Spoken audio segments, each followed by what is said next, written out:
আসলে মেয়েদের নিজের বাড়ি বলতে কোনো কিছুই হয় না। মেয়েরা যখন যেখানে থাকে সেটাকেই নিজের মতো করে নিজের মনে করে যত্ন সহকারে সাজিয়ে গুছিয়ে তোলে। এখন অনেকেই বলবেন আমি এই কথাটা কেন বললাম। এই কয়েকদিন তো আমার মামার বাড়ির ব্লগ ভিডিও আপনাদের সাথে শেয়ার করলাম, আর মামার বাড়ি থেকে জানুয়ারির 3 তারিখে আমি চলে এসেছি হালুয়াঘাট আমার বাবার বাড়ি। আর এখন সময় হচ্ছে বাবার বাড়ি থেকে শ্বশুর বাড়ি চলে যাওয়ার। এই যে কতগুলো বাড়ির উল্লেখ করলাম, এখানে কি কোথাও আমার বাড়ি কথাটা আমি বলতে পেরেছি?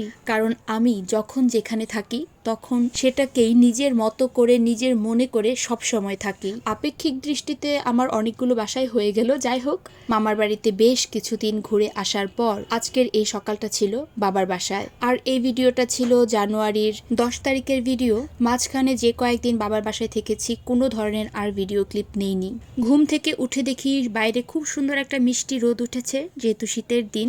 তার সাথে মা নুডলস রান্না করে রেখে দিয়েছিল। আমার ছোট বোন নুডলস খেতে চেয়েছিল, তাই সকালবেলা নুডলস খেয়ে ফেললাম। আর ঘরে এসে দেখি এই সব কিছু আমাকে গোছাতে হবে, কারণ জানুয়ারির 11 তারিখ মানে তার পরের দিন আমি চলে যাব ময়মনসিংহ শ্বশুর বাড়ি। তো কাপড় চোপড় লাগেজপত্র টুকটাক কিছু গুছিয়েছি। তারপরে দেখলাম মা চা দিয়ে দিল, আমিও একটু রেডি হয়ে গিয়েছি। চাটা খেয়ে বের হয়ে যাব, যেহেতু আমার পেজটা আমার কাছে বেশ কিছুদিন ছিল না।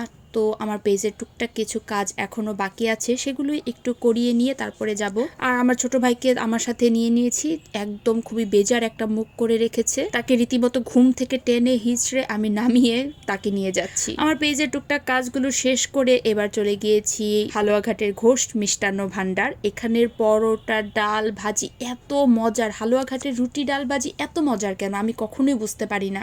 ভাবলাম কালকে তো চলেই যাব, একটু রুটি ডাল ভাজি সকালবেলা নাস্তা করি। যেহেতু বাসা থেকে সকালে নাস্তা করেই এসেছিলাম, নুডলস আর চা। তারপরও মনে হচ্ছিল যে একটু ডাল রুটি ভাজি খেলে ভালোই লাগবে সকালবেলা। তখন বাজে প্রায় 12:30টার মতো। একদম গরম গরম তেলে ভাজা রুটিগুলো এত খেতে মজা হয়, একদম কড়া করে ভেজে দিতে বলেছি। আর যারা হালুয়াঘাট থেকে ভিডিওটা দেখছেন তারা কিন্তু অবশ্যই জানাবেন যে হালুয়াঘাটের এই ঘোষের দোকানের রুটি পরোটা বা ভাজি খেতে কেমন লাগে। আমার তো বেশ দারুণ লাগে। আর এই যে বাসায়ও চলে এসেছি, বাচ্চাদেরকেও দিয়ে দিয়েছি, এবার আমিও খাবো। এবার আমাকে বলে ফেলুন তো আমার এই ভিডিওটা কারা কোন জায়গা থেকে দেখছেন, আর ময়মনসিংহ থেকে কারা দেখছেন তারা কিন্তু অবশ্যই আমাকে কমেন্ট বক্সে জানাবেন। ভিডিওটা ভালো লেগে থাকলে অবশ্যই সবাই লাইক আর কমেন্ট করবেন, আর আমার পেজটাকে লাইক বা ফলো করে দিতে কিন্তু একদম ভুলবেন না। সো বাচ্চাদেরকে খাবার দিয়ে দিয়েছি। আমার কাছে এই রুটি ডাল ভাজিটা খেতে মনে হয় একদম অমৃত। আমার কেন, সবার কাছে, হালুয়াঘাটে যারা আসে বাবার বাসায়, মানে আমার অন্যান্য বোনেদের কাছেও এই রুটি ডাল ভাজিটা অনেক প্রিয়। এরপর দুপুরের দিকে আমি 2টা পুডিং বানিয়েছিলাম। আমার ছোট ভাই খেতে চেয়েছিল। একটা ছিল মুরগির ডিমের পুডিং, একটা ছিল হাঁসের ডিমের পুডিং। হাঁসের ডিমের পুডিংটা থেকে ধোয়া উঠছে, আর মুরগির ডিমের পুডিংটা একটু এবড়ো থেবড়ো হয়ে গিয়েছে, কিন্তু দুটো পুডিংই দেখতে অসম্ভব সুন্দর হয়েছিল। আর টেস্টের ব্যাপারে কি বলবো, আমার পুডিংয়ের প্রশংসা আমি নিজেই যদি করি তাহলে একটু লজ্জায় লাগে, বেশ ভালো হয় খেতে। যাই হোক, ওই দিন সারাদিন আর কোনো ক্লিপ নেইনি। তারপরের দিন আমি ময়মনসিংহ চলে এসেছি। চলে আসার হয়তো বা ছোট একটা ভিডিও তোমাদের সাথে শেয়ার করবো। তো আজকে ভিডিওটা এই পর্যন্তই। So tata.